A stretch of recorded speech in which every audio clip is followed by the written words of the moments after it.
Well, good afternoon. Thanks so much for coming. I know this is towards the end of the semester, and I really appreciate your commitment.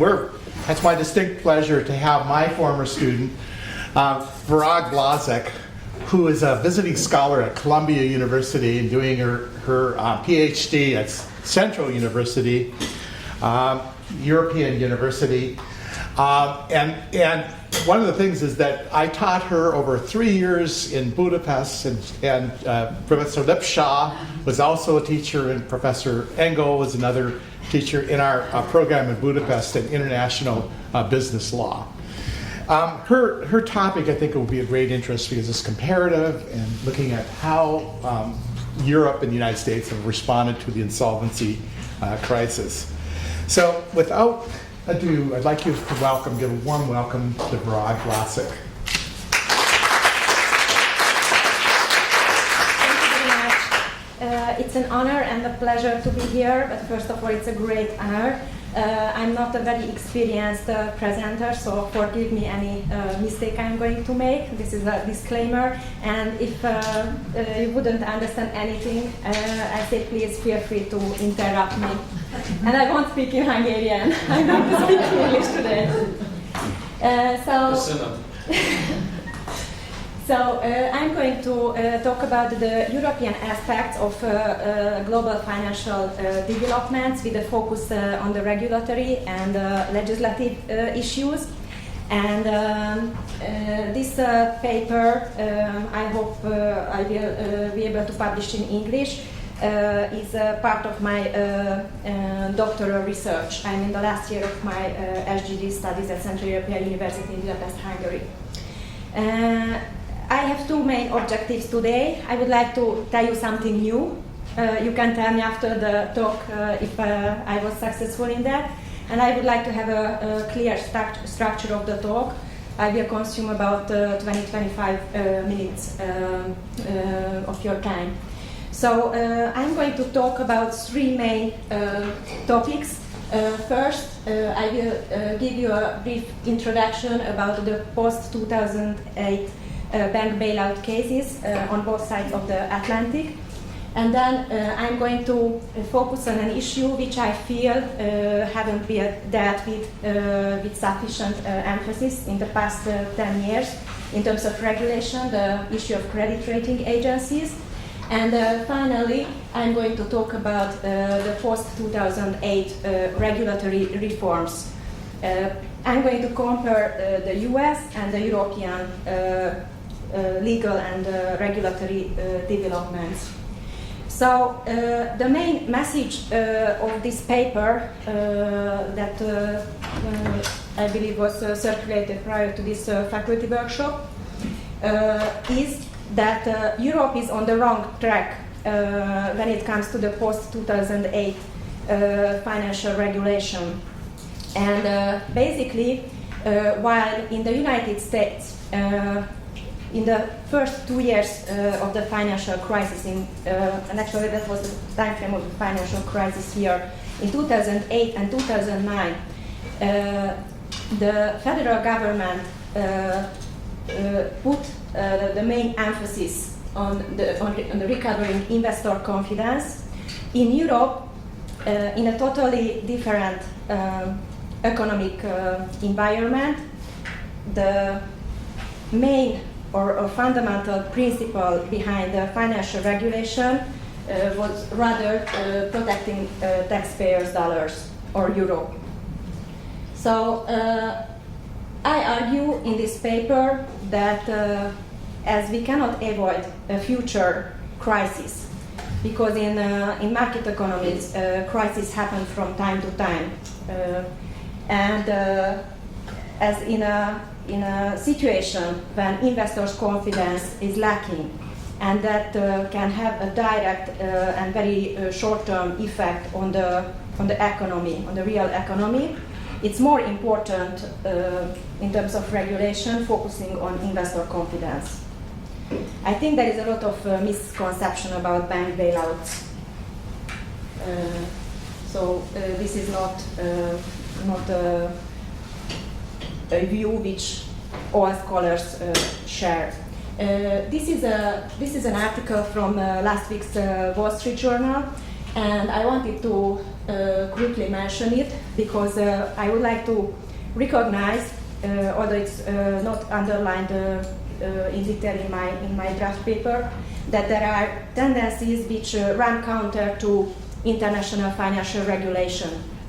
I don't only refer to the Brexit or the present political and economic events and tensions in Europe, or even similar events in the United States, but there are characteristics of international financial regulation which do not favor a global regulatory system.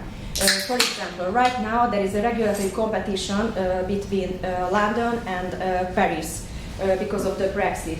There is an ongoing regulatory process as to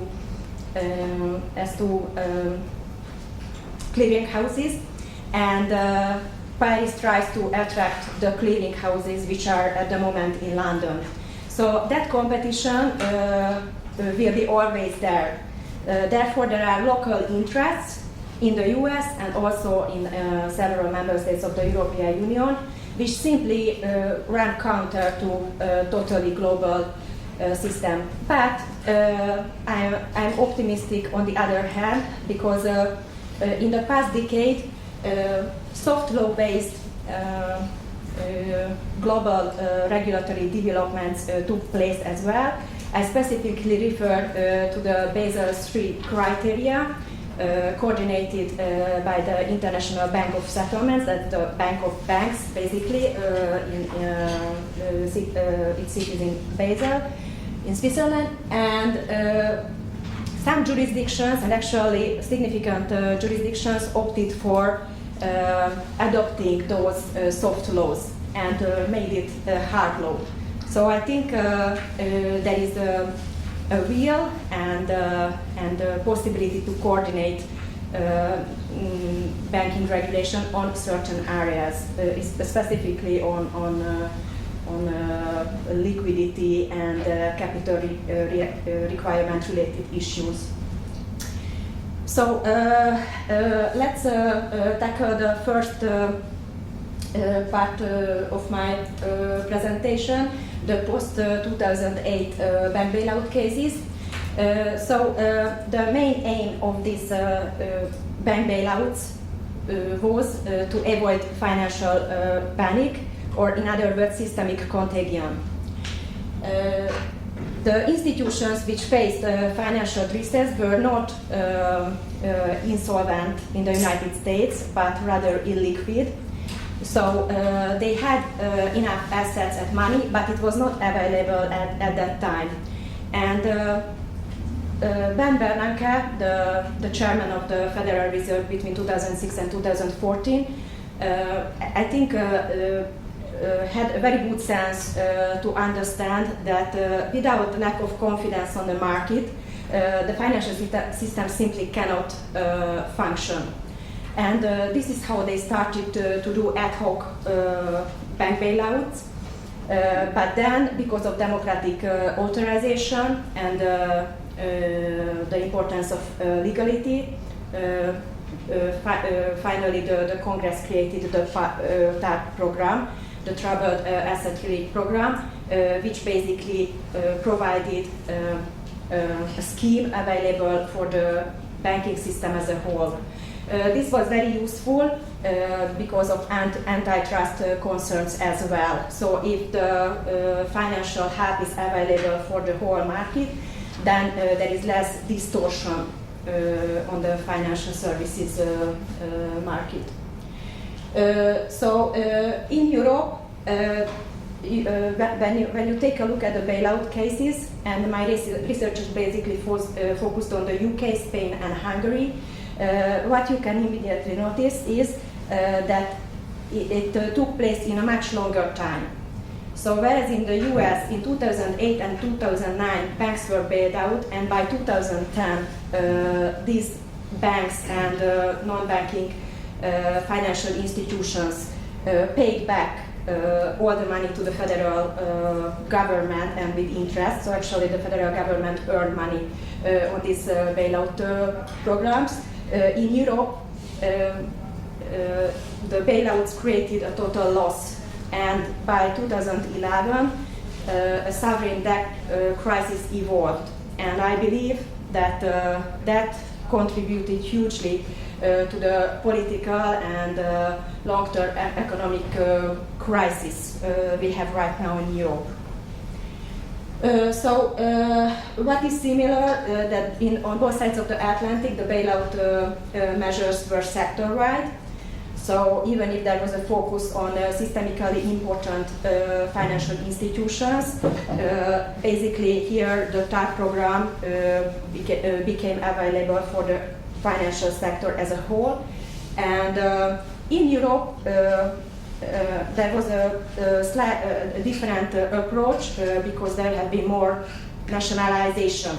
So governments intervened in a deeper level in the financial sector, and I think that was another failure in terms of policy decisions. And as to sovereign debt, I have to underline that the sovereign debt is also present in the United States, so it's around 100%, and there has been a debt ceiling which has been gradually diluted in the US, but because of the different monetary policy possibilities of the Federal Reserve, it doesn't create as deep problems as the sovereign debt crisis creates in Europe. Wrapping it up, the bank bailouts can be done well. That has been the case in the United States. And even if after the crisis in 2010, in the frame of the Dodd-Frank Act, some anti-bailout provisions have been introduced in the United States as well, I think that in general the US approach was much more successful when it comes to crisis management than the European approach. And I think it's because the US focused more on recovering investor confidence. The second part, credit rating agencies.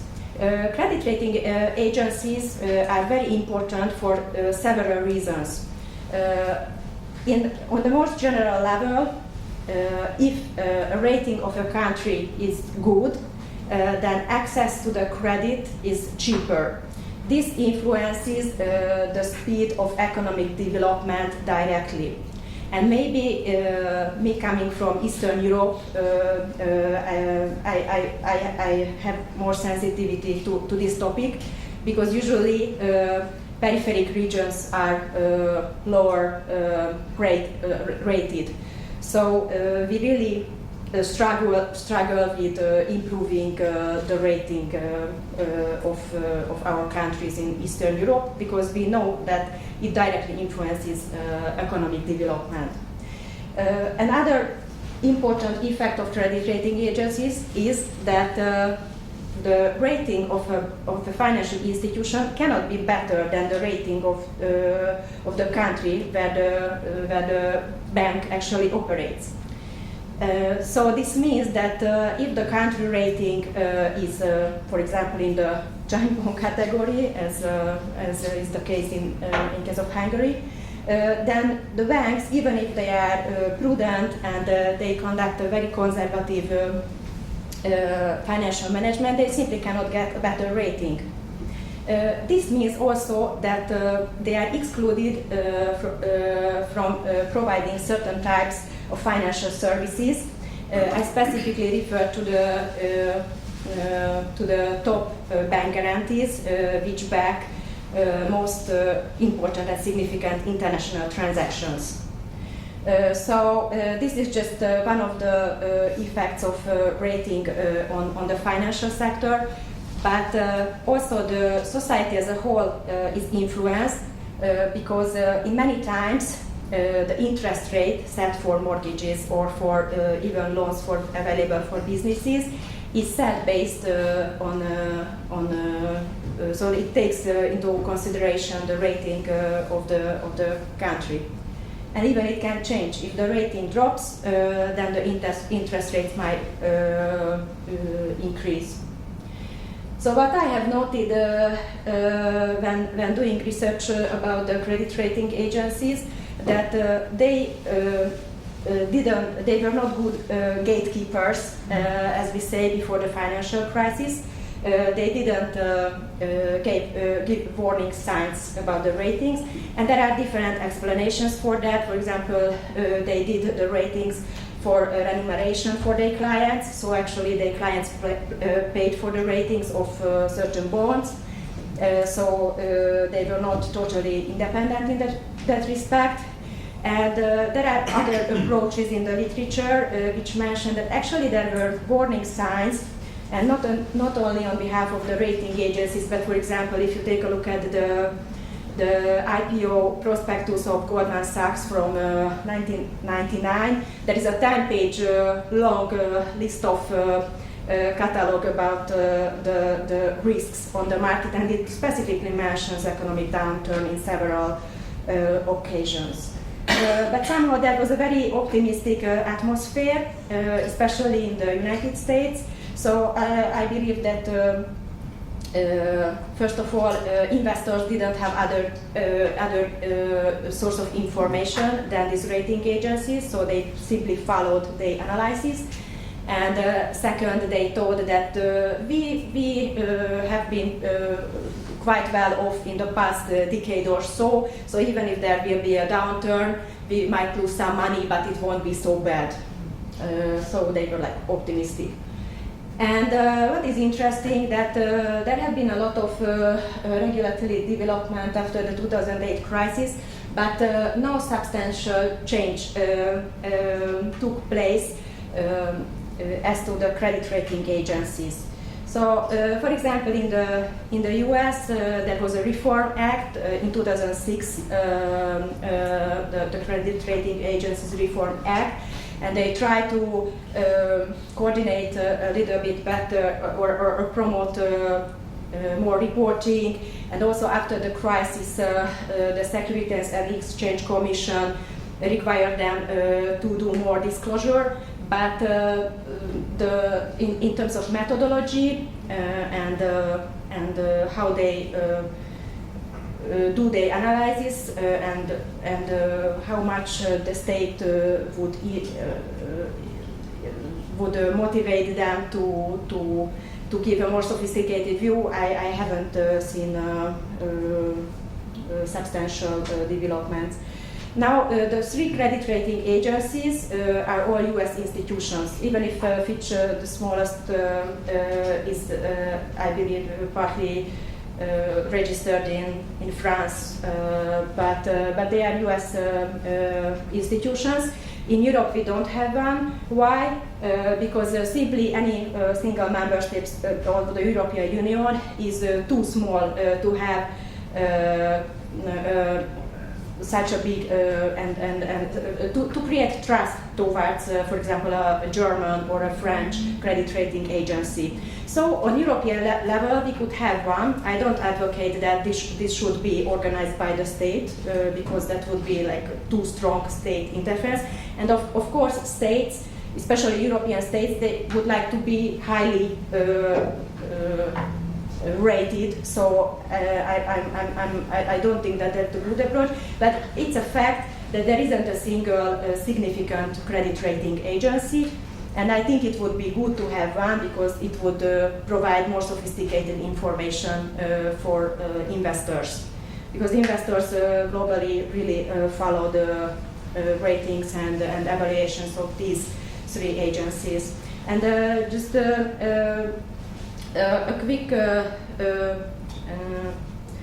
comment on the number of credit rating agencies. I checked that actually there are 10 at this point because the SEC decides who are like nationally accepted as credit rating agencies. On the analysis of these credit rating agencies, other companies can rely on in the US, but they have a global effect. So I think the SEC tried to create more competition on this market. I don't think that it has been very successful. Even they included like 2 Japanese credit rating agencies among the besides the US credit rating agencies. But it would require further analysis whether this is a natural monopoly situation or something influenced by economic power. But I think we would need more big credit rating agencies, and we would definitely need one in Europe. And finally, the post-2008 legal reforms tackled 3 main areas: consumer protection. I think that's a very positive development on both sides of the Atlantic. More information to consumers, try to cure the information asymmetry which is between consumers and banks. And also in Europe, in several states, even price setting, which I think it's maybe too strong intervention, but definitely the legislator tried to put the consumer in a better position. Also, the stress testing and the promotion of the Basel III criteria as to capital and liquidity requirements has been a positive development, and on both sides of the Atlantic. But there is a third characteristic of the post-crisis regulation, the anti-bailout provisions. In the US, it's part of the 800-page long Dodd-Frank Act. For example, limiting the ability of Fed to act as a lender of last resort in a future crisis situation. I think it's not only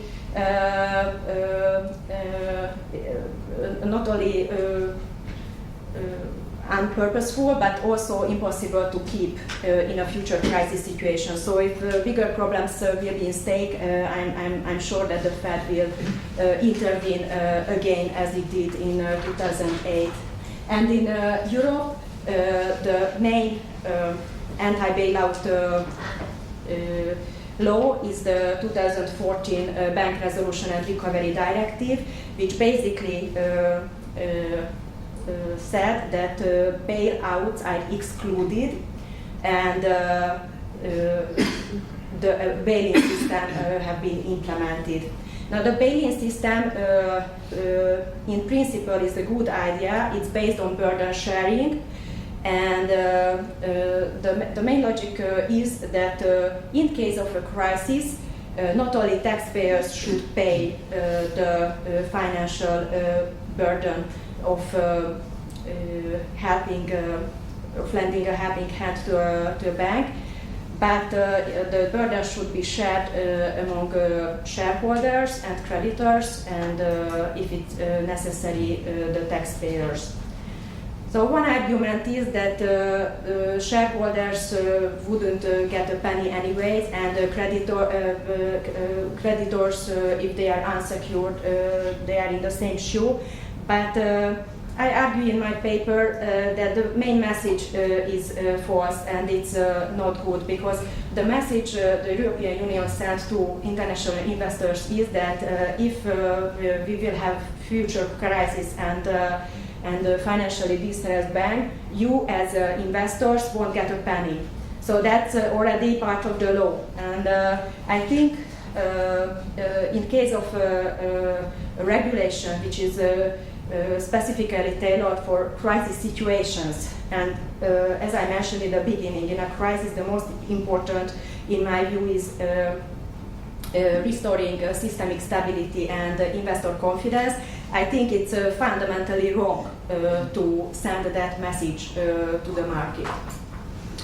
So last summer, because this directive is from 2014 and it entered into force in the beginning of last year actually, so it's untested, we still don't have any experience, and we won't have until the next crisis will happen how it functions.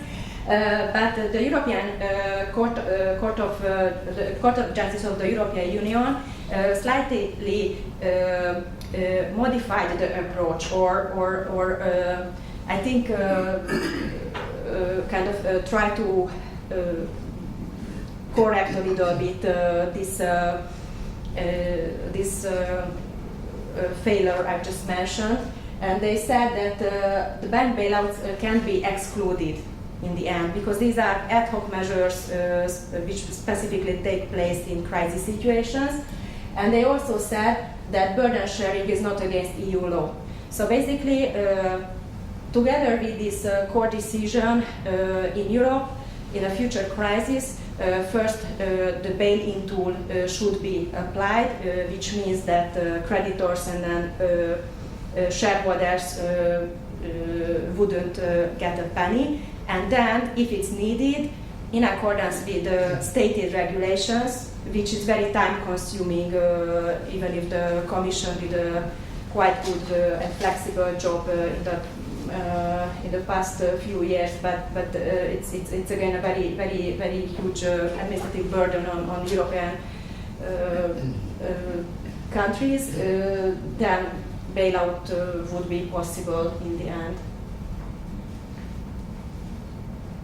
And finally, I would like to mention the budget dictum, because I think this is the fundamental idea based on which the Federal Reserve acted in 2008 and 2009, and I think this is the good approach, and this approach would be much better in Europe as well.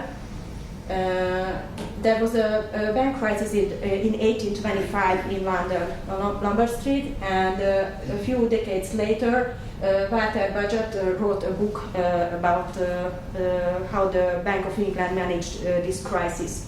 And it can be summarized in 4 points. Basically, and I read about this budget dictum in the book of Ben Bernanke. It's titled The Courage to Act, and I really like that book. So central banks should lend early and freely. So the time matters, and it's very crucial. And I think that's what made a huge difference in the United States in 2008, and without limit.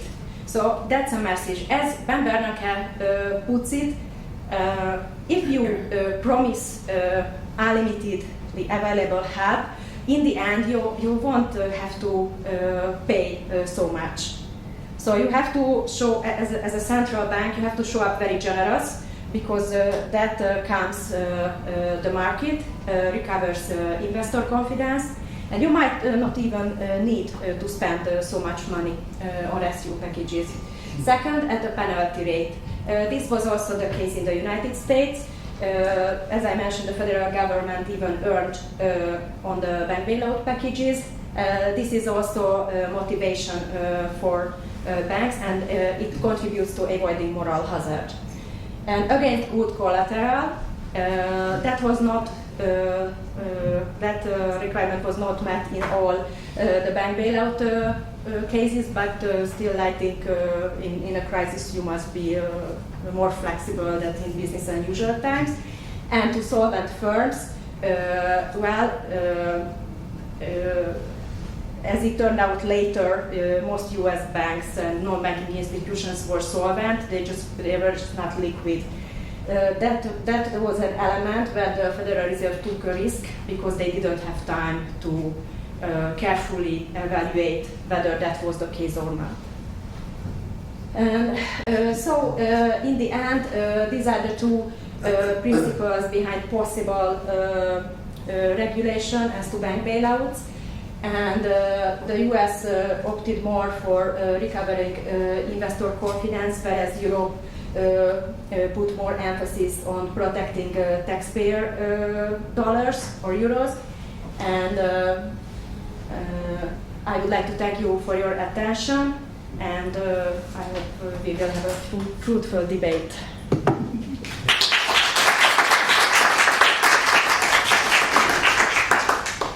Sure, I think there's time for questions, and Professor Murphy.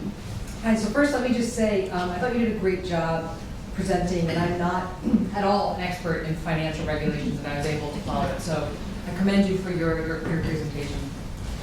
I found it really interesting, but I have to say, I wanted a different answer. So I am one of those people that really finds the moral hazard of all of this quite repugnant, and finds that, you know, it's so frustrating. I mean, to have known, I know because I teach property, I know about the subprime crisis and how all of that, like, sort of the housing piece of it, and then to feel like these banks have just gotten off, right? And so my sort of gut sentiment is, I understand it helped our economy, but I'm really, you know, all of the, you were saying that there's, like, I agree with all those restrictions at the end. You know, I feel like it sends banks the wrong message, they can just do stuff and get away with it. So I'm wondering, for the purposes of your paper, can you at least make some instrumentalist arguments to at least sort of tie this back to why those whose kind of sentiments are still with protects taxpayers, protect the little guy, because I felt like your presentation was very much, this is the sort of status quo banking, and I'm looking for,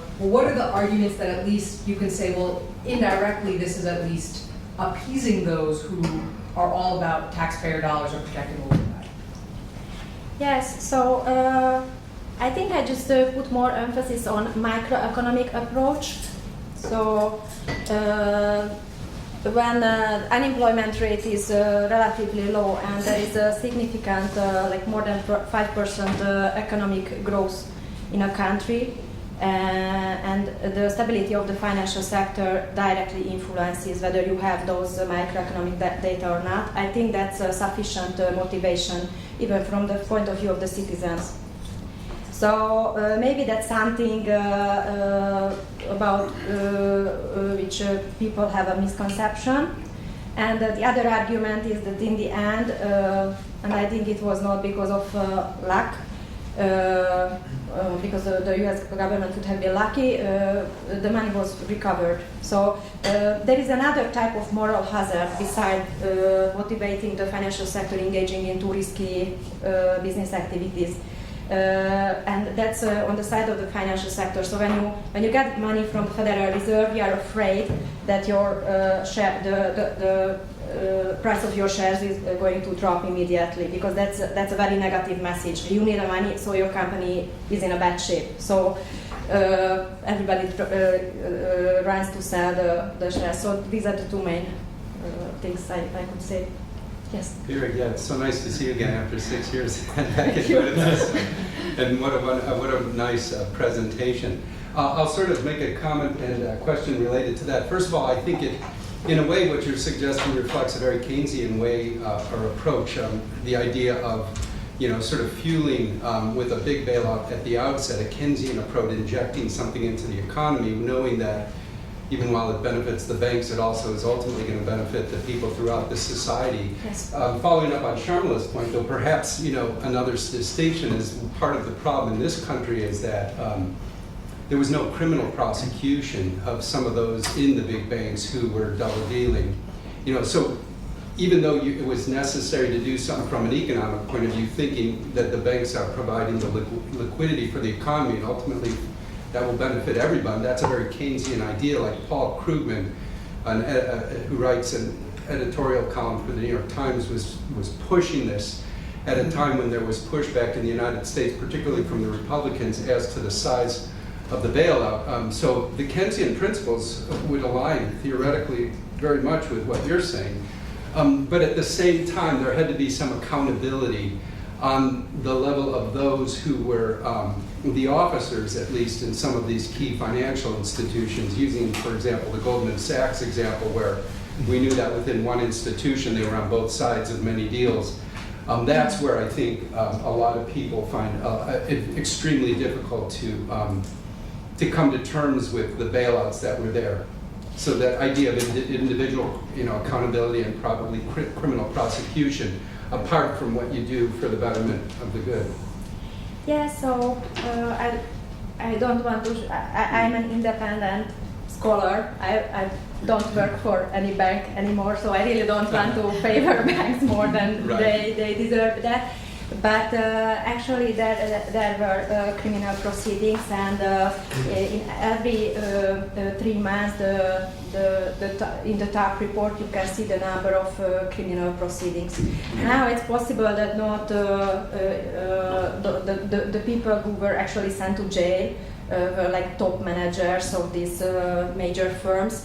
But that's another striking difference between the United States and Europe, that in fact in the US, I think the number is around 70, so some people were actually sent to jail because of criminal activities, whereas in Europe we don't have those criminal cases. So I think there had been a stronger follow-up in the US in general.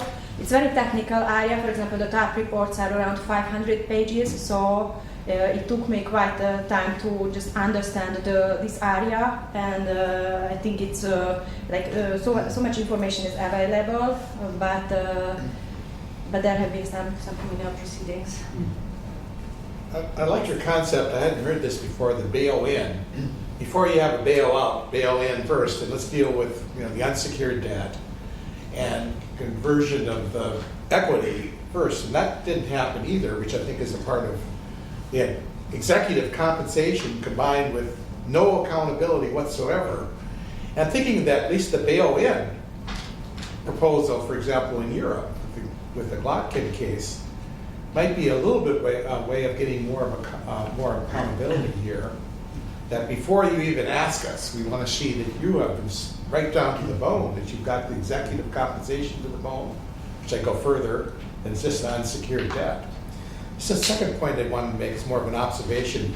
When I taught in Budapest, I taught a course called Business Bankruptcy and Secured Transactions, and I have to say that I hadn't taught secured for a long time, so almost everything I learned about secured was through Professor Lipshaw.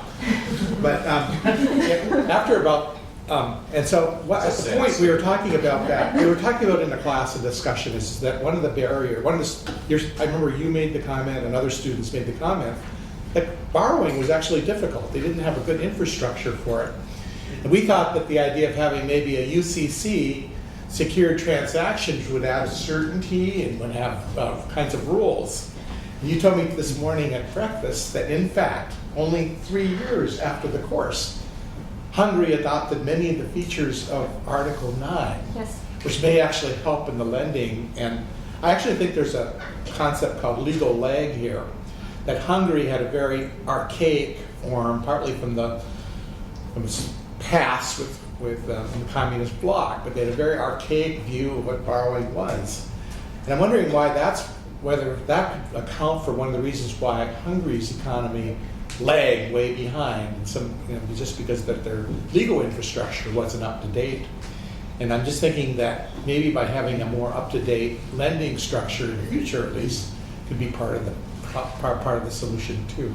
We already have that. So, but I think that it's not enough to have very nice laws on the books. It's also part of business culture and the social circumstances. So, but because of the accession of the country to the European Union in 2004, and as you mentioned, partly because of the work of the World Bank promoting the UCC Article 9 type of secure transaction regulation, I think our legal system is now More up to date. Yes. As to the bail-in, my problem is not with the details of the regulation. I think with the directive, the European Union did a very good job when it comes to the application of breach bank and all the details. Those are well designed. My problem is the fundamental underlying principle of the bail-in, the main message it sends to global investors and US. For the United States, Europe is the main target region when it comes to foreign investment. And Europe needs investors, both from Asia and from the United States. So I think my problem is rather the underlying principle of the regulation. Not even the burden sharing, but I think in case of a crisis, you can handle, you can even include that, but it's not good to exclude bailouts because it's an ad hoc measure. So that was what the European Union did, and I think it's just not viable as well. Yes. So I'm less, what's the right word? Less inclined to worry about pointing the blame at particular executives have their perp walk. But because, and I want to see if I can get the question out correctly. I think in the U.S., what the regulation tries to do is mediate between sort of before the fact risk taking, and on the other hand, what you always know after the fact when the bubble's over, when the bubble is burst. Yes. That is to say, we all like chasing the bubble. Our pensions, our 403Bs, our everything feels better when the markets are going up. And so, for example, in the US, as we talked about when I was teaching in Budapest, the primary regulation is through disclosure and more information. We try not to have merit regulation. That is, right, as long as you're informed and you take an informed risk, right, you can make a bad decision and not be labeled after the fact when things go badly a criminal. Yes. I'm curious whether in Europe there's a similar balance between, on one hand, disclosure regulation. That is, we say, okay, look, as long as you as a consumer are informed or you as an investor are informed, you're free to make your own decision about whether you chase that bubble up or not, as opposed to more stringent regulation on how much you may borrow or how much you may lend, or right, where you're actually regulating on the merits of the situation. Is there a difference on either side of the Atlantic? In terms of disclosure, I think versus the merit regulation versus disclosure regulation. I think the difference is more in terms of how the information is processed. So I was thinking about this issue lately, and I have the impression, maybe I am wrong, I don't know, but that's based on my readings, my impression is that in the US the information is processed in a more efficient way. Maybe there are more people, more specialists working for these agencies who check the information. There is just there are more resources. But I think in Europe we have all the necessary information to balance these two parts of the regulation. But I don't see that the information would be actually used. Especially, there are so many aspects of this problem, but the banking union in the European Union is fragmented because only about 18 countries belong to the Eurozone, which actually use the euro as a currency. And for example, in case of those countries, the European Central Bank really fully functions as a central bank.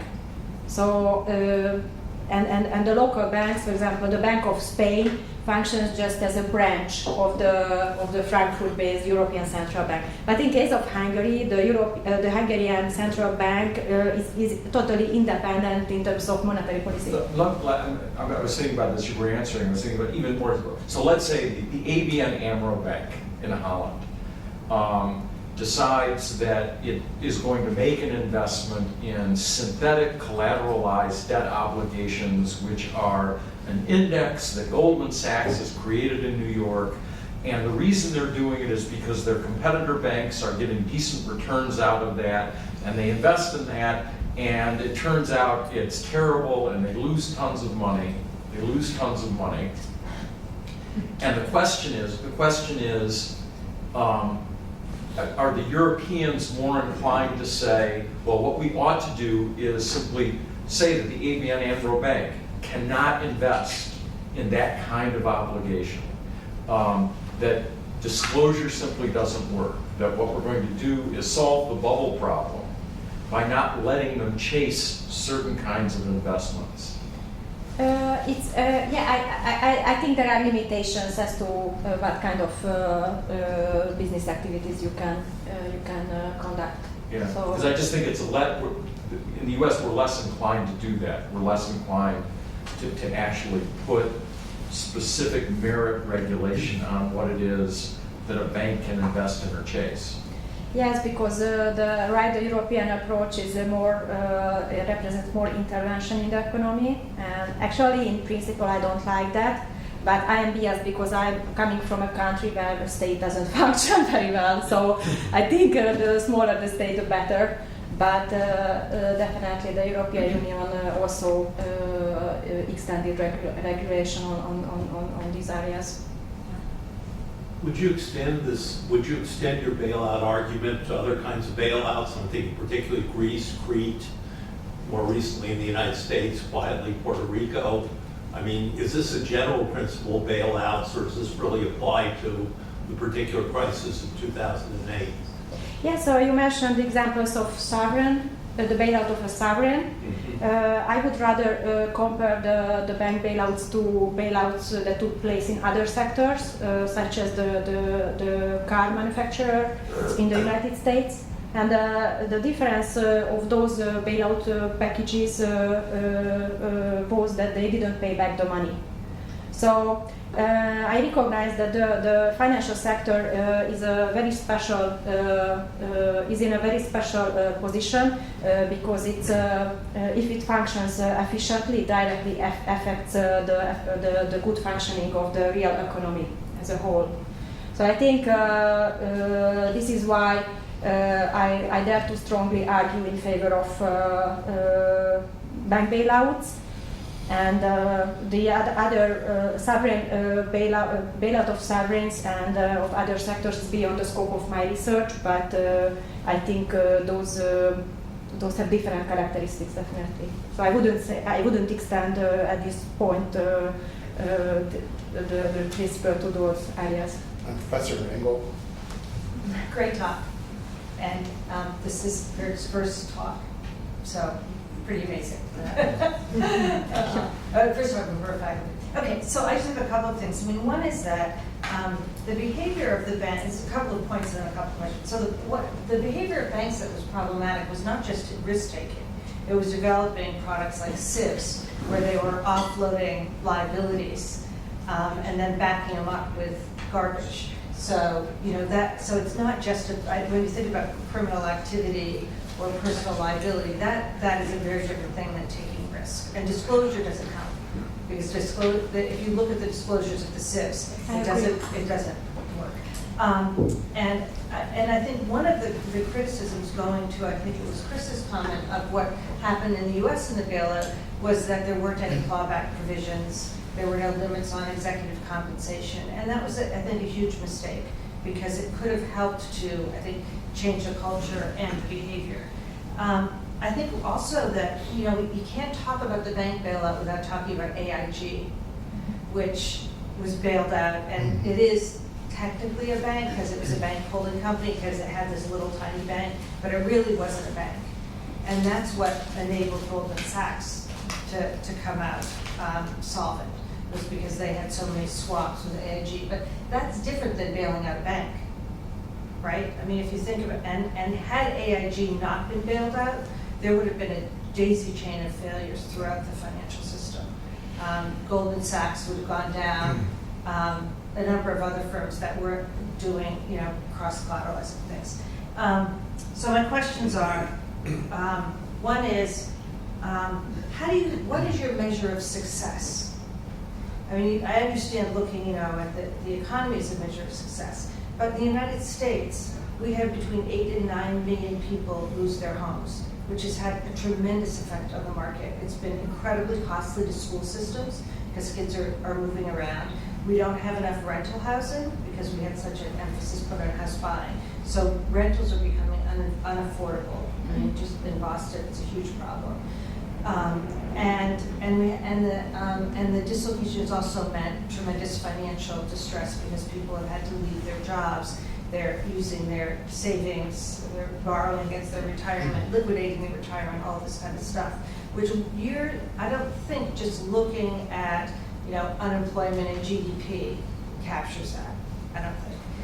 So that's kind of a question, how you think about success. And the last thing is, I like the bail-in too, and the FDIC kind of does that with its supervision now, I think. And we have a great banking person here who could tell you more about that. But the FDIC, when a bank starts to get in trouble, they have to have these, memoranda of understanding that help them to, sort of cut the excess. They want to trim stuff down, and it's sort of a step before. The receivership, right? Before receivership. Even Before. beforehand, they will do that. And I think that's kind of like a bail-in some ways. But the problem for me with the bail-in is, why are we making shareholders of banks privileged? We're Right. privileging that That's right. with a bail-in by saying, you have to give some, but we're not going to take away everything. Whereas, if we invest in an institution that goes bankrupt, we lose. That's the risk we took. And so I think what that does then is give the banks, it was going to drive investors to the banks. And so then the banks are going to be again privileged, right? Because it's a safer investment. You can't lose 100%. And that's good, because that has a good effect on the economy. Oh, yeah, That's my right. argument. Okay, so there we go. I'm sorry, there's a faculty meeting just going to be in just a minute or a few minutes, so maybe we can wind up with the last, she could answer the last point of it, and then we'll, thank you very much for coming today. I really appreciate it. Go ahead. Okay. So how to measure the success? So first of all, the U.S. federal government spent huge amounts of money on helping people with troubled mortgages. So I have read the whole book about the programs, the options to deduct huge amounts from your tax. So that represents a huge expense, and I don't think that it's an efficient way. So I think that money has been lost somehow, because still, as you mentioned, so many people got into very problematic situation. I think macroeconomic, unemployment and how the economy functions and the percent of growth matters. And I think in a crisis, shareholders, if there is a bailout, they don't. It's not the shareholders who will get the positive results of a bailout. The positive result is the restitution of the stability of the financial system, rather. So. Thank you. Thank you very much. Thank you.